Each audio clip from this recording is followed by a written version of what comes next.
Hello and welcome to Financial E Learners. हमारा topic चल रहा था टाइम मैनेजमेंट को लेकर। चलिए आगे बढ़ते हैं। हमारा नेक्स्ट टॉपिक है समय के उपयोग का रूल नंबर 12, जो बात करता है इंक्रीज योर वर्क एफिशिएंसी, यानी कि अपनी कार्य क्षमता को बढ़ाइए। कुशलता किसी बक्से में चीजों में पैक करने की तरह है। अच्छी तरह पैक करने वाला बुरी तरह पैक करने वालों की तुलना में दोगुनी चीजें पैक कर सकता है। यदि आपको टाइपिंग आती है तो आप एक काम करें, उस वक्त को याद करें जब आपने पहली बार टाइपिंग शुरू की थी। तब आप कितनी तेजी से टाइप कर सकते थे? शायद 5 मिनट प्रति शब्द। और अब क्या स्थिति है? शायद 30 शब्द प्रति मिनट। जमीन आसमान का फर्क है। ऐसा क्यों? क्योंकि आपने टाइपिंग सीखी, आपने निरंतर प्रयास किया,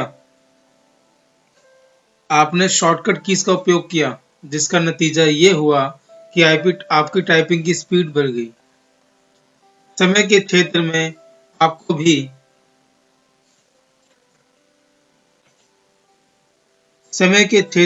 आपको भी यही करना है।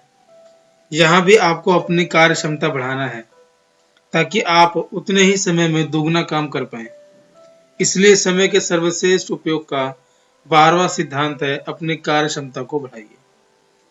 अपनी कार्य क्षमता बढ़ाने के लिए आपको अपने चुने हुए क्षेत्र में लगातार सीखना होगा और निरंतर नए नए उपायों को आजमाना होगा, जिनका इस्तेमाल करके आप अधिक योग्य, अधिक तेज और अधिक सहज बन सकते हैं।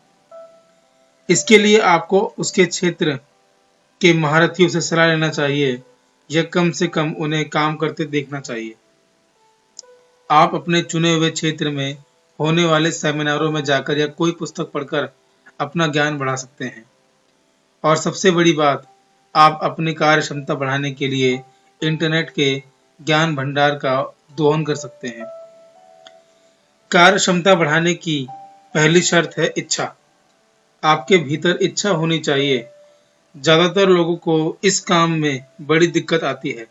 उनका अहंकार ये मानने को तैयार ही नहीं होता कि दूसरा उनसे ज्यादा बेहतर है। उन्हें हमेशा यही लगता है कि वह जितना कर रहे हैं उससे ज्यादा हो ही नहीं सकता।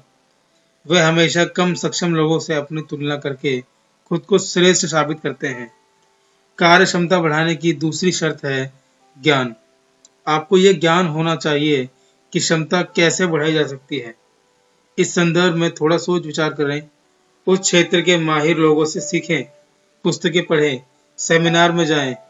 जब आप में अपनी क्षमता बढ़ाने की प्रबल इच्छा होगी तो आप उस दिशा में मेहनत करने को तैयार होंगे तो आपको उपाय अवश्य मिलेगा। इसका एग्जाम्पल देखो। एक महिला को दाल आलू की सब्जी बनाने में 3 घंटे का समय लगता है। वह धीमी गति से आलू काटती है, फिर आधा घंटे तक दाल भिगाती है, फिर दाल छौंकती है, फिर आलू की सब्जी बनाती है, फिर आटा गूंथकर उसे 20 मिनट तक नरम होने देती है। वह रोटी बनाती है। उसके बाद अपना गुणगान करते हुए कहती है कि आज मैंने खाना पकाने में 3 घंटे की मेहनत करी। यदि वह महिला अपना गुणगान करने के बजाय अपनी क्षमता बढ़ाने पर ध्यान केंद्रित करे तो उसे ये दिख जाएगा कि समय बचाने के लिए उसे थोड़ी चतुराई का इस्तेमाल करना होगा और काम करने के क्रम को बदलना होगा। उससे सबसे पहले आधा घंटे तक दाल भिगा देनी चाहिए, फिर दाल के गलने के दौरान आलू काटकर छौंक देने चाहिए, फिर आटा गूंथकर चूल्हे पर दाल डाल देनी चाहिए। इसके बाद रोटी बनानी चाहिए। इस तरह उसका सारा काम 1.5 घंटे या उससे कम के समय में हो जाएगा।